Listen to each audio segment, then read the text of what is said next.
Adani, One second, sir. regarding this bribery case, is affecting the entire Nothing country. is on record. And Nothing is going on record. no, entire Nothing country. is going on record. And Nothing is going on record. consistently, Nothing is going on record. Modi ji is supporting him. Nothing is going on record. Modi, Nothing is going on record. No, sir. Modi ji is supporting him. No, I'm so sorry.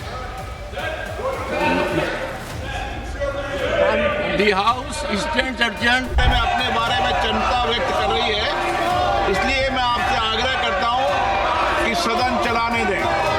सदन आपका है, सदन सबका है, देश भी चाहता है संसद चले। मैं आग्रह पूरा करता हूं आप जाएं।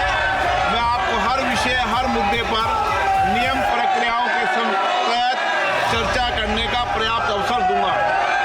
सदन की कार्रवाई आज 12 बजे तक के लिए स्थगित की जाती है। नमस्कार, सादर प्रणाम।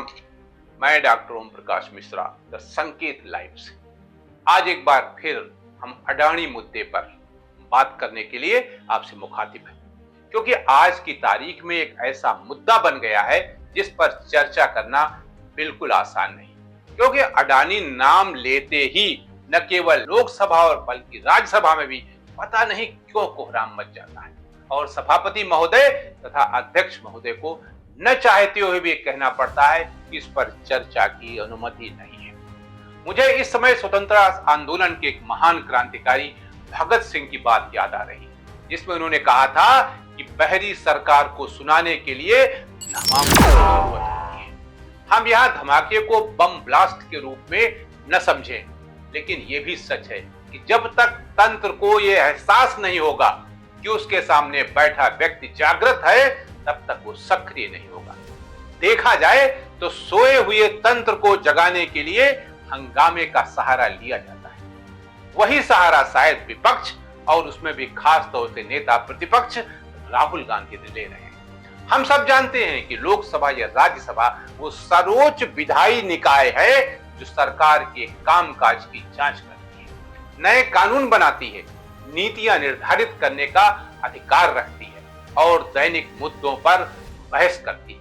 लेकिन जब पीठ पर बैठा व्यक्ति बहस की अनुमति नहीं देता है तो हंगामा consistently Nothing is Modi ji is supporting him. जबकि विचार विमर्श इसकी मूल संकल्पना का ही हिस्सा है। इसलिए उम्मीद करना कि संसद में सब कुछ सुचारू रूप से तथा नियमों के अनुरूप होगा कतई संभव नहीं है। वैसे अगर सत्ता पक्ष नहीं चाहता है कि सदन में कोई हंगामा हो, बखेड़ा हो, एक दूसरे की पगड़ी उछाली जाए, तो उसे यह देखना और समझना होगा कि आखिर हंगामा होता ही क्यों है। आखिर सत्ता पक्ष क्यों बार बार जनहित के मुद्दों को नजरअंदाज करने की कोशिश करता है। आखिर क्यों बहुमत की आड़ में अल्पमत वाले दलों की आवाज को क्यों अनसुना किया जाता है। हम सब जानते हैं कि भारत के एक बड़े औद्योगिक घराने के प्रमुख को अमेरिका की एक अदालत ने आरोपी बनाया है, कथित आरोपी भी आप कह सकते हैं।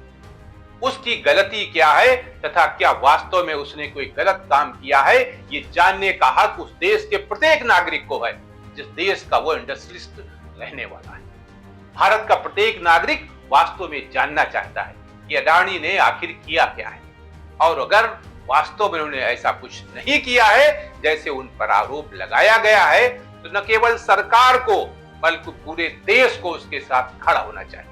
यही समय की आवश्यकता है और शायद इसी बात को विपक्षी दल सार्वजनिक करना चाहिए, क्योंकि बात तो देश के स्वाभिमान की है और देश के स्वाभिमान से तो किसी तरह का कोई समझौता हो ही नहीं सकता।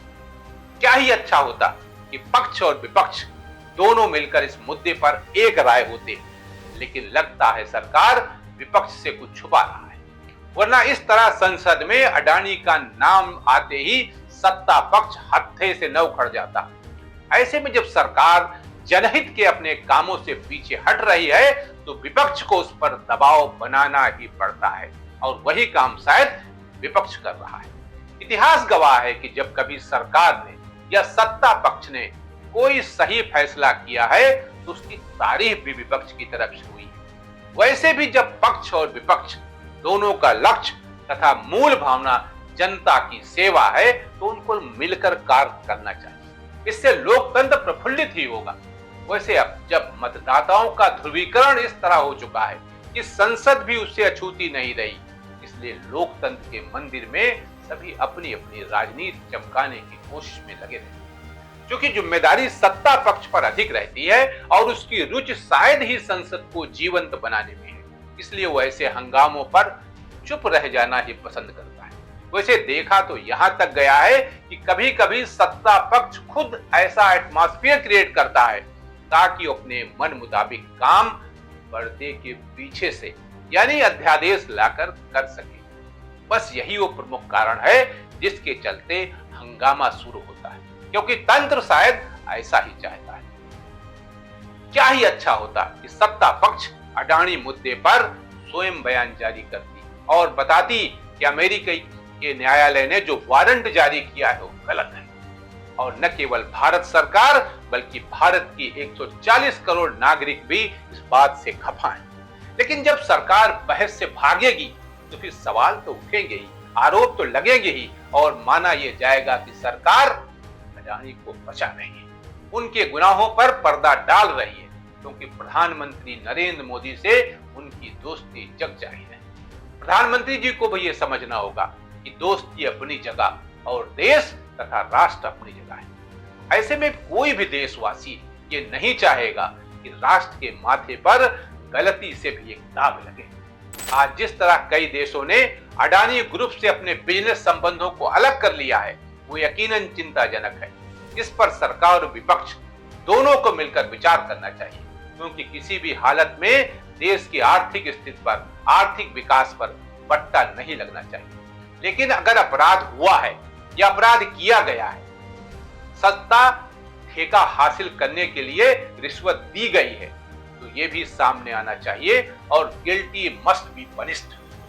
वैसे तो अडानी समूह और उनके विल विशर्स की तरफ से स्पष्ट किया गया है कि गौतम अडानी और उनके सहयोगियों पर अमेरिका के विदेशी भ्रष्ट आचरण अधिनियम यानी फॉरेन करप्ट प्रैक्टिस एक्ट के तहत कोई आरोप नहीं लगाया गया है।